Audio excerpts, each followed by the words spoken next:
শারদীয়ার অনেক অনেক ভালোবাসা, শুভেচ্ছা ও বড়দেরকে আমার প্রণাম জানিয়ে আজকের ভিডিওটি শুরু করছি।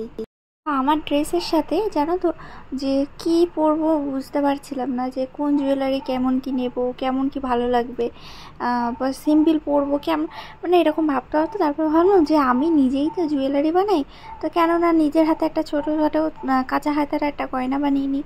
আর আমার ওই ড্রেসটির সাথে কলার দেওয়া বলে কোনো মানে চোকার বা লং হার কোনো কিছু মানাবে না, তো সেই জন্য আর কি শুধু দুটো ইয়াররিং বানিয়ে নিয়েছি আর একটা ফিঙ্গারিং বানিয়ে নিয়েছি, তাও আমার ওই ড্রেসের কাপড় দিয়ে, কারণ ড্রেসটা ছিল স্লিভলেস আর আমি সাধারণত স্লিভলেস পছন্দ করি না।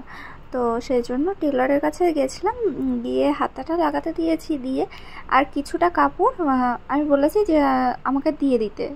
তো সেই অনুযায়ী কাপড়টা নিয়ে আমি দুটো দেখো ইয়াররিংস বানিয়ে নিয়েছি আর একটা ফিঙ্গারিং, আর সাইডে দিয়ে দেখো পার্ল দিয়ে দিয়েছি। কেমন লাগছে তোমরা কিন্তু অবশ্যই কমেন্ট করে জানিও। আর মাঝখানে একটা করে মিরর দিয়েছি।